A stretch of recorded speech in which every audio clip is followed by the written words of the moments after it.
নমস্কার বন্ধুরা, সবাইকে শুভ সকালের অনেক অনেক শুভেচ্ছা। বাংলা সিরিয়াল সমাচারে তোমাদের সবাইকে স্বাগত জানিয়ে তোমাদের পছন্দের ধারাবাহিক শুভ বিবাহের আজকের পর্বের রিভিউ আমি শুরু করছি। তেজ একটা ব্রিফকেসে টাকা ভরছে।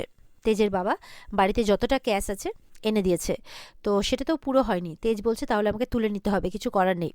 এদিকে সুধা বাধা দেওয়ার চেষ্টা করছে, এখনই হঠকারিতে সিদ্ধান্ত নিও না, ভালো করে শোনো। যখন ও আমাদের কল করেছিল তখন আমি আশেপাশে কোনো একটা কনস্ট্রাকশনের কাজ হচ্ছিল। এত সকালে কনস্ট্রাকশনের কাজ কোথায় হতে পারে? তার মধ্যে চিরকুট একটা কিছু ক্লু দেওয়ার চেষ্টা করছিল আমাদেরকে। টেনশনের মধ্যে তেজ আর এই সমস্ত নিতে পারছে না, সুধার উপর চিৎকার করছে, সুধা কি হয়েছেটা কি আপনার? আপনি কি বুঝতে পারছেন না যে চিরকুটকে বাঁচানোটা কত বড় জরুরি? এই 3 কোটি টাকা কেন, আমি আমার সবটা দিয়ে দিয়েও চিরকুটকে বাঁচাবো। চিরকুটের প্রাণটা আমার কাছে বেশি দামি। তখন ওপর থেকে নেমে আসছে ঝুম্পা, মনে মনে বলছে, ইস, আরো বেশি চাইলে বোধহয় ভালো হতো, কম চেয়ে ফেললাম। এদিকে তেজ দেখছে সুধার উপরে একটু চিৎকার করে ফেলেছে। তখন সুধাকে গিয়ে বলছে, কিছু মনে করবেন না সুধা, আপনি তো বুঝতেই পারছো সুধা যে আমার মনের অবস্থাটা কিরকম। তখন ছোট কাকিমা এসছে, বলছে যে সুধা তো ঠিক কথাই বলছে, কি দরকার ওই রাস্তার ছেলেটার জন্য এত টাকা খরচ করার। তখন তেজ ছোট কাকিমার উপর রেগে যায়, বলে, খবরদার এরকম কথা আর বলবে না, চিরকুট আমাদের কাছে অনেক কিছু। এরপরে সুধা তেজকে বলছে, তুমি আমাকে এত বছরে এই চিনলে, তোমার কি মনে হয় আমি চিরকুটকে ভালোবাসি না? চিরকুটের কিচ্ছু হবে না, একটু আমার উপরে বিশ্বাস করো। এরপরে তেজ বাধ্য হয় সুধার কথা বিশ্বাস করতে। ওদিকে দেখা যাচ্ছে যে ডলিকে ঘুম থেকে তুলতে এসছে সুধার মা, এসে দেখে কি ডলির নিচে ঘুমোচ্ছে, উপরে তো প্রচণ্ড গরম লেগেছে। এবার যখন ঘুম থেকে ওঠে ডলি, দেখে যে তার পুরো শরীরে লাল লাল র্যাশ বেরিয়ে গেছে গরমের জন্যে।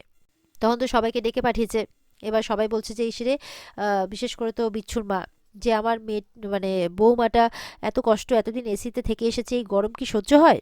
তখন সুধার ঠাম্মি বলছে, গরম তো তেমন অতটা পড়েনি যে এরকম হওয়ার কথা। তখন ডলি বলছে, আমার কিচ্ছু হয়নি, আমি ঠিক আছি। বলে, না না না, সবাই তো ব্যতিব্যস্ত হয়ে পড়েছে ডলিকে নিয়ে। ঠাম্মি বলছে, আগে একটু বরফ লাগাতে হবে, তারপর ডাক্তার ডাকতে হবে। এদিকে সুধার মা চলে যায় শরবত করতে।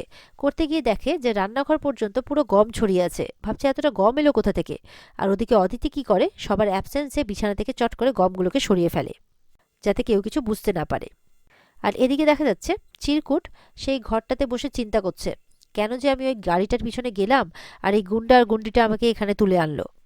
বলছে, বাড়িতে নিশ্চয়ই সবাই আমার জন্য চিন্তা করছে, আমারও তো খুব মন খারাপ করছে, কিন্তু এরা তো টাকা না পেলে আমাকে ছাড়বেই না। এরপরে গজু দাদার কাছে প্রার্থনা করছে চিরকুট, যে তুমি একটা কিছু করো। এদিকে দেখা যাচ্ছে তরিতা কিন্তু ঘুমোচ্ছে, আর ঘুমের ঘরে মাস্কটা কিন্তু খুলে গেছে।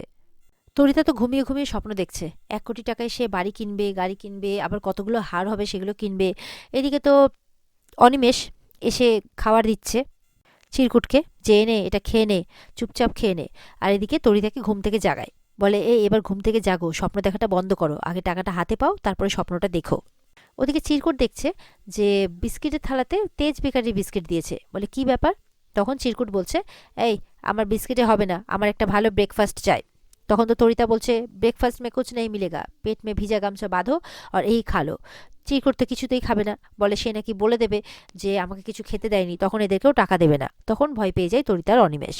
এবার তো তরিতা বাধ্য হয়ে বলছে, এ বাচ্চা ক্যা খায়গা বল।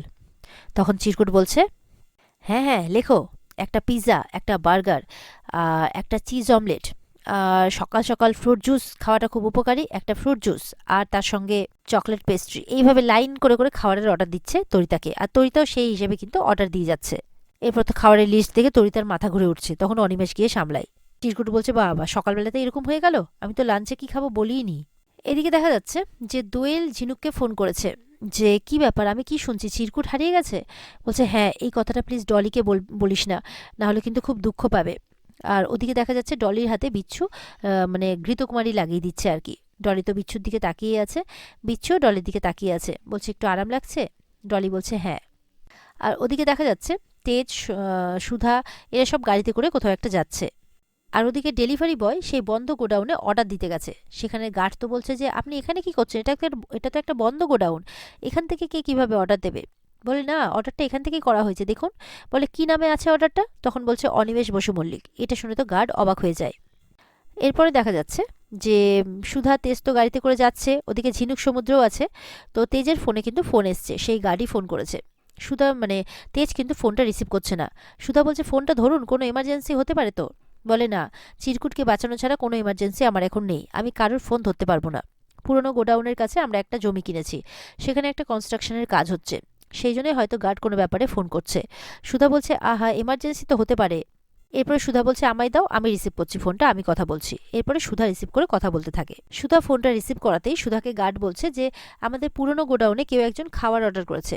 এটা শুনে তো সুধা অবাক হয়ে যায়। বলে, কি নামে? বলে, অনিমেষ বসু মল্লিক। এটা শুনে তো সুধা অবাক হয়ে যায়। তেজকে বলছে আমাদের এক্ষুনি পুরনো গোডাউনে যেতে হবে। এদিকে দেখা যাচ্ছে যে ডলির ভাত কাপড়ের অনুষ্ঠান হবে। থালা সাজানো হয়েছে সুন্দর করে, আর ভেতর থেকে ভাত কাপড়ের থালা আনা কথা বলা হচ্ছে। তো সেই মতো করে নিয়েও আসে অদিতি। কিন্তু দেখা যাচ্ছে ভাত কাপড়ের থালা তো সুন্দর করে সাজানো হয়েছে, কিন্তু যে শাড়িটা দেওয়া হয়েছে সেটা একদম পাতি একটা সুতির শাড়ি। সেটা দেখে তো সবাই অবাক। ডলিকে বলছে অদিতি, আসলে আমরা গরিব মানুষ, তো তো তোমাকে এই সুতির শাড়ি দিয়ে কাজ চালাতে হবে। তখন ডলি বলছে, কোনো ব্যাপার নয়, আমার খুব পছন্দ হয়েছে এই শাড়ি, আমি ঠিক পারবো।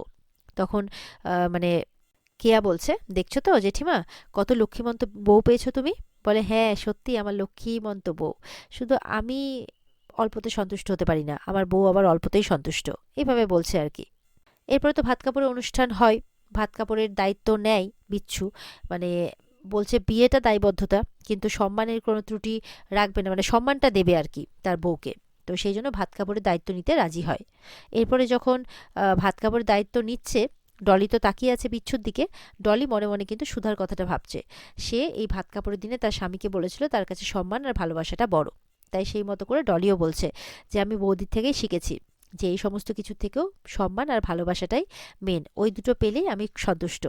তখন বিচ্ছু মনে মনে বলছে, অসম্ভব, কিছুতেই না। বলে বিচ্ছু কিন্তু থালাটা ডলির হাতে দিয়ে ওখান থেকে চলে যায়। কেয়া ব্যাপারটা নোটিস করে। বলে, কি ব্যাপার, বিচ্ছু এরকম করে গেল কেন? ওকে এতটা অস্থির কেন দেখাচ্ছে? ডলিরও কিন্তু মনটা একটু খারাপ হয়।